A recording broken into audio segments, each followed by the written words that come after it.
When they got to Kanga's house, they found Roo was waiting too, being a great friend of Tigger's, which made it awkward. But Rabbit whispered to Kanga, I don't think Roo better come. Not today. Why not? That's the whole day. And you were coughing this morning. How did you know? Oh, Roo, you never tell me anything. Oh. It was a biscuit cough, not one you tell about.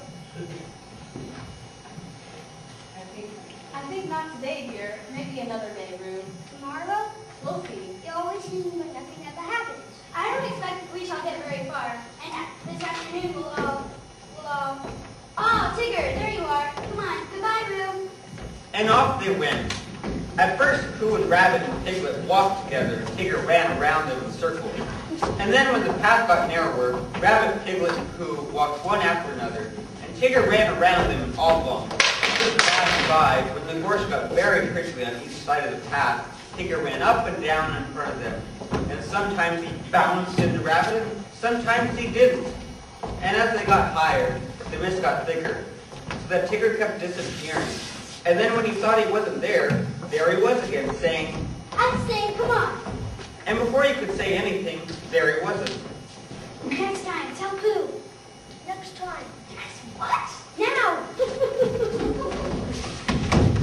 Rabbit jumped into the hollow by the side of the path, and Pooh and Piglet jumped after him. They crouched in the bracken listening. The forest was very silent when he stopped and listened to it. They could see nothing and hear nothing. Hush! I can't! Hello, where are you? That's funny. Well, there we are, just as I said. I've been thinking, and I think, no, don't run, come on. And they hurried off, Rabbit leading the way. Now we can talk. What were you going to say, Pooh? Nothing much. Why are we going along here? Because it's the way home. Oh, I think it's more to the right. What do you think, Pooh? Well, I know it's this way, but for a moment, of course, here we are. No, we're not. I think we ought to be getting our way a little more to the right than I thought. It's funny how everything looks the same in the mist. Have you noticed it, Pooh? Yes. Good thing we know the forest so well, or we might get lost.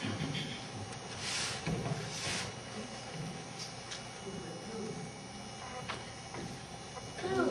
Yes, Piglet? Nothing else will preserve you. When Tigger had finished waiting for the others to catch up with him, and they hadn't, and when he got tired of having nobody to say, I say, come on, Pooh, he thought he would go home. So he trotted back, and the first thing Kanga said when she saw him was, There's a good Tigger. Just in time for your strengthening medicine. I took mine. So goodbye. Then run along now. Well, where shall we run along to? Run along to the forest and collect some pine cones for me. So they went to 6 pine trees, and threw fir cones at each other until they had completely forgotten what they came for. And they left the basket under the trees and went back to dinner. And it was just as they were finishing dinner that I put my head in the door and asked, Where's Pooh? Tigger, where's Pooh? Well, I went on an explorer with Pooh, Rabbit, and Piglet, and I lost them at the top of the forest in the mist. It's a funny thing about chickens, how they never get lost. How come? They just don't, that's how it is. Well, that's all. That's okay. We'll just have to go and find them. Come on, Tigger. I shall have to go and find them. May I come too? I think not today, dear. Another later. What, instead of crossing all over, may I find them? We'll see. All right, come on, Tigger.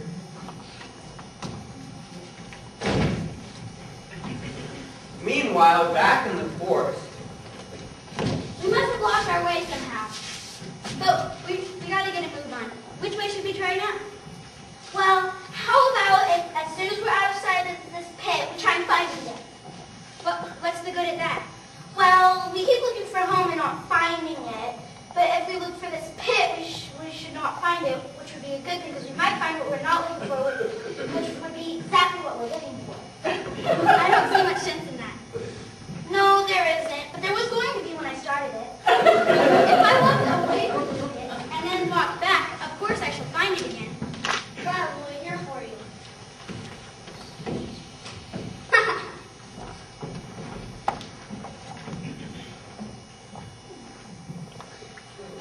I just thought, hey, let's go. Do you know the way?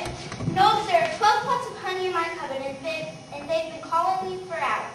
I just couldn't hear them properly because Rabbit was talking. I think I should know where they're calling from.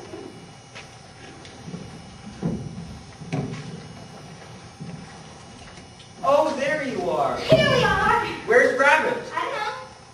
Oh, well, that's okay. I'm sure Tigger will find him. He's sort of looking for you all.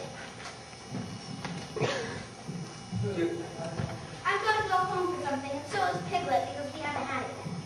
Oh, well, I'll go and watch you.